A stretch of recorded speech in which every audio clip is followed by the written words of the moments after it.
Okay, let me make this simple for you how this happens.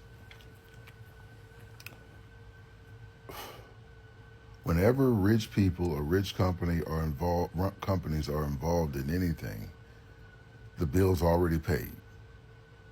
The bill's already paid. America is a drowning tire in a river of business. So when you hear someone like the chairman and CEO of SoftBank standing up with Trump and Elon Musk and the other AI geniuses and Ellison, realize Larry Ellison's company is a company that is a bridge for any form of technology. AI, I mean, you know what AI is. All AI is autonomous, the ability to do things easier, simpler, or make things more ergonomic, right? And that's what they're trying to make things. And the reason they're pushing it so hard is because they need a new thing for everybody to get onto and use so that they can make money. Without the usury of humanity, rich people can't stay rich. They need a continual stream of income, right? So this is what's happening. When Trump is out yelling tariff, tariff, tariff, tariff, tariff, tariff, he's not scaring anybody. He's he's subsidizing white redneck Americans into thinking they're in a war because they're so accustomed to war. He knows that. So he provokes them. So they happy. They were, oh yeah, we in a war now. We, in America best. In reality, it's a deal where he's already agreed to raise the money, okay, through tariffs, because we pay for the tariffs. Any country that raises tariffs, the people that do business in the country pay the tariffs. It's basically a legalized tax where he don't have to do anything. He don't have to go to Congress. He don't have to do any of that stuff. In countries like America, the people pay for everything and they don't share in anything, and neither do they have any ability to determine where the money goes. When you talk about and I'm just going to give a side note, when you talk about sovereign funds like Saudi Arabia, Dubai, and countries like that, the people don't have so much to say as into where the money goes, but it's an investment that benefits the entire country. Okay? So they have ownership in it. So what happens is surgeries, the cleanliness of the country, all these different things are paid for. In America, we would call it socialism. Going to school for free, all this stuff, that's paid for. Because it's a sovereign fund. I'm taking your money and I'm investing in things that are going to benefit the country. America doesn't do that at all. So I put up 2 videos. The second video was talking about, again, Americanizing things. What is Americanization? Americanization to me is the ability to spin everything from a perspective that America is positive, America is always winning, America is first. You have to have the ability to understand when America is and when America isn't. And see, many of you have short attention spans. You need to change that.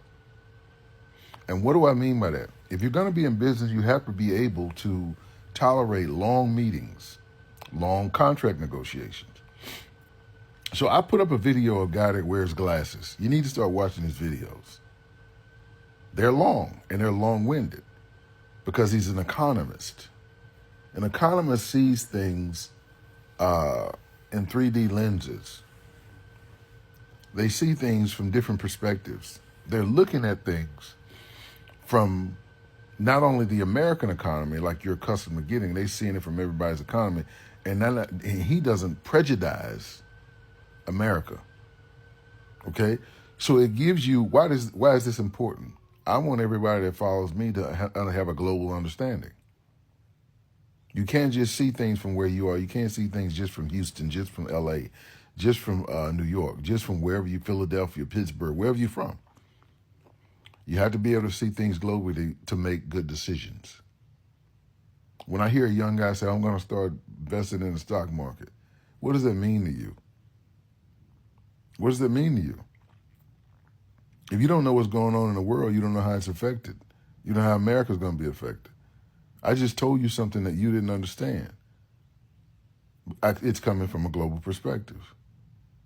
So, look, just recognize these things and be patient. Again, this isn't going to make America any better. Things are literally going to be the same, but America's going in a backdrop. I made a video the other day about the difference between an investor, okay, in this sense, is an owner. You think about this. Why isn't an American bank investing in Trump? Why? Because they don't have any real money.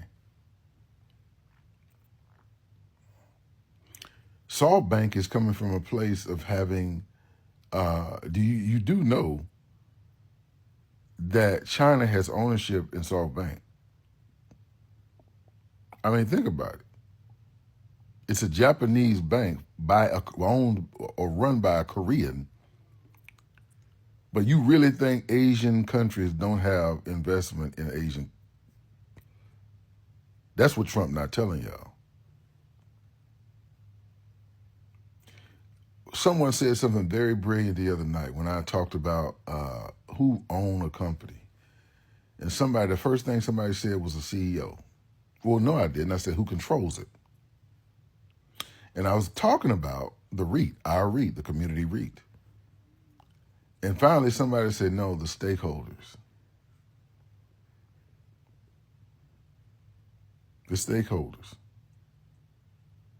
So how does somebody start a bank in Asia without the help of China?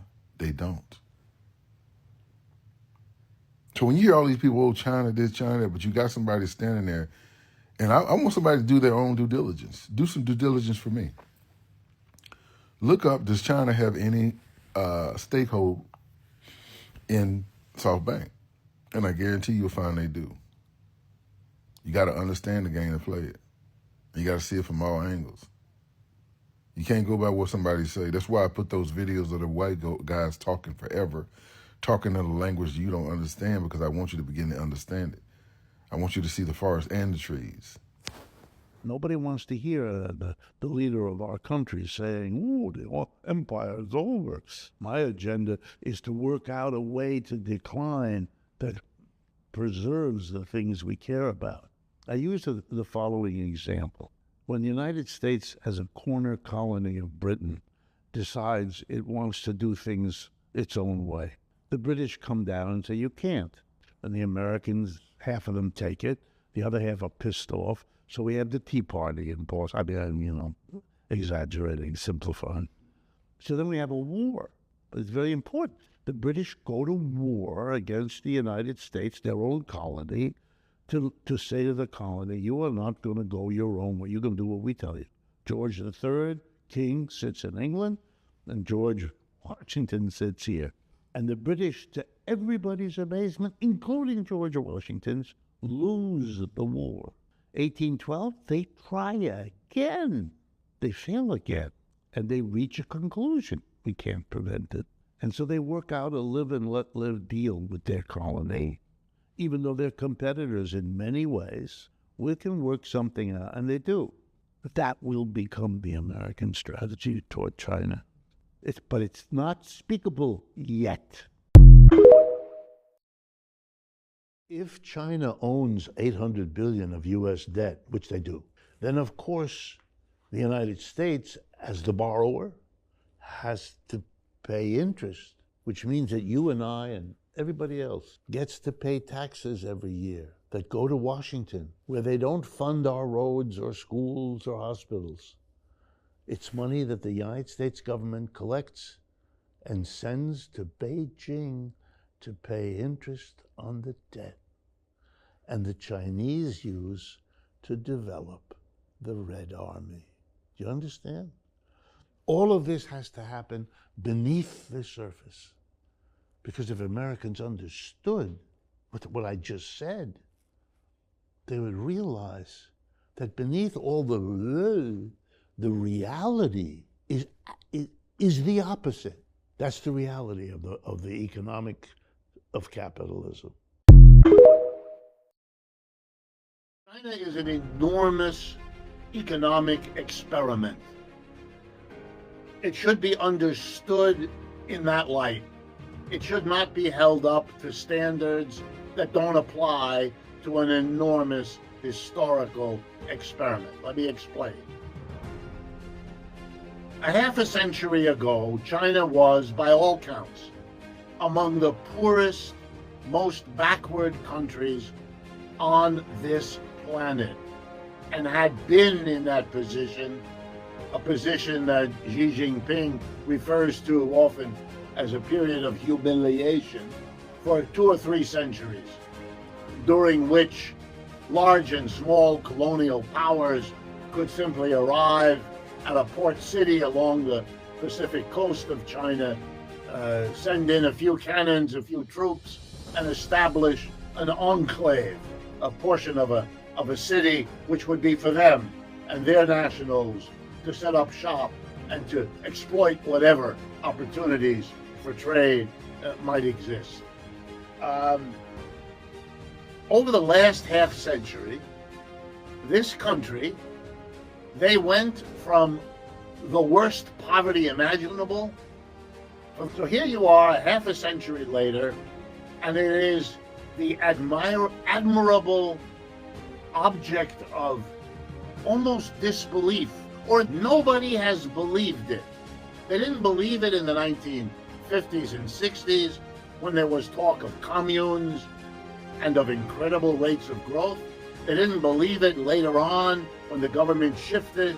They didn't believe it more recently when economic growth rates were listed every year between 6 and 9%, and sometimes even more, when the usual relationship between GDP growth in China and that in the United States was a relationship of 3 to 1, 3 times faster in China than in the United States. More recently, when they said they had lifted somewhere between 6 and 800 million people out of global poverty into middle income level, people didn't believe that either. People didn't believe any of it.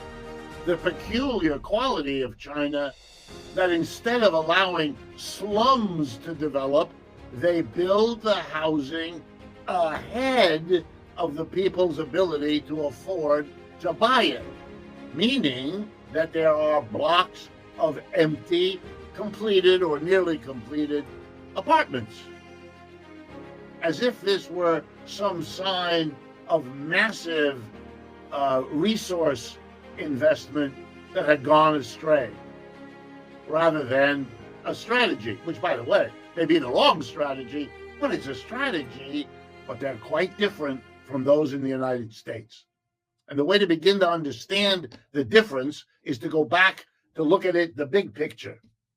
The United States is an empire going down. China is an empire going up. And the ride up is way better than the ride down, as Americans are discovering